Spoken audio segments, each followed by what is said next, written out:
Of course, everyone is talking about what happened on Saturday. Everyone conducted themselves, including yourself, with dignity on the day. Now that you've listened to the audio, you've seen exactly what happened. How's everyone feeling about Saturday? The audio didn't change it at all, because I was not really interested in that, why things happened, because I knew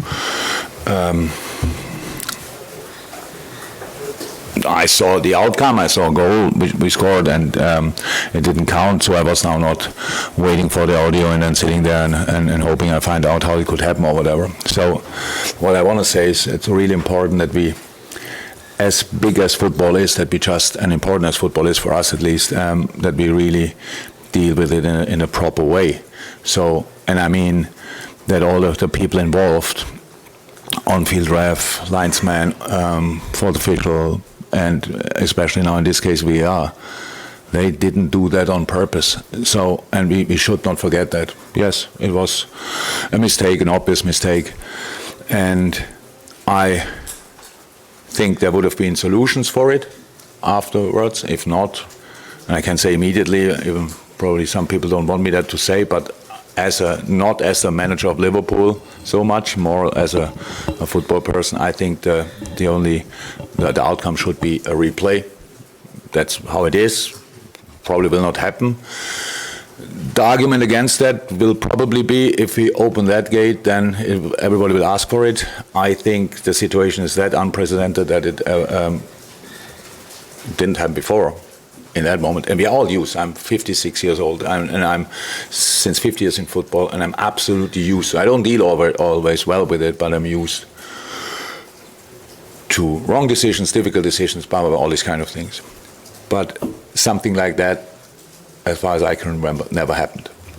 And that's why I think a replay would be the right thing. And against the argument would be, if it would happen again, I think a replay would be the right thing to do, or the ref has the opportunity to bring both coaches together and say, sorry, we made a mistake, but we can sort it.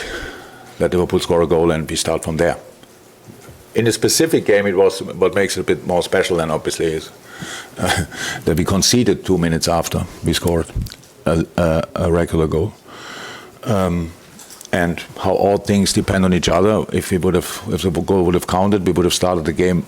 The game would have started in the center of the game pitch and not where it started, and all these kind of things. It would have been different. So that's one thing, and yeah, that's my view on it. And I'm not angry with anybody of them or whatever, not at all. And I really think it's not only the respect, but the only thing for human beings in general, that you should not go for them. Really, it's not allowed to go for them in no way. They made a mistake, and they felt horrible that night. I'm 100% sure, and that's enough for me. So nobody needs further punishment or whatever.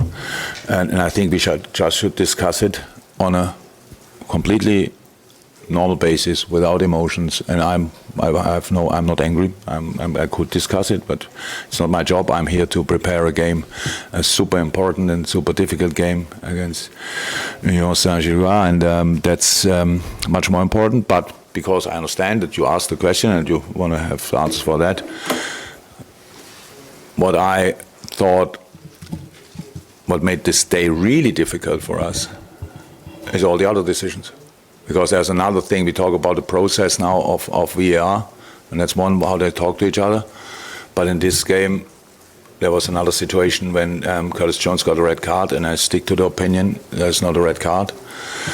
The ref got called to the screen and saw for the first 3 seconds a frozen picture. And I would give him immediate a red card for that picture. Then he sees the replay in slow motion, and I would have given a red card for the slow motion. But in real time, it's not a red card. So, and then you go for it, and then the FA panel tells you to appeal it, and the FA panel tells you, no, it's not a clear and obvious mistake. And I think it is. But not. The ref's first decision was yellow. So then the clear and obvious mistake is showing a frozen picture in a slow motion. So that's it. So there are obviously a lot of things, and again, we will not get now Curtis back for playing. That's how it is. Fine. On top of that, Diogo Jota got 2 yellow cards for not touching a player once. That's unprecedented as well, I would say. So, but that's all fine. We can take a lot out of this game, and took a lot out of this game. I saw a wonderful team fighting against all odds in an incredible fair way. Don't know how it happened that we had in the end 8 yellow cards or 8 cards altogether. Strange one, but that's it. So that's what we take out of it. It's not that we stand here with empty hands and didn't get anything. We didn't get points, that's true. But all the rest we can use, and that's what we will do. But not out of a position with anger and these kind of things. That's not the mood we are in.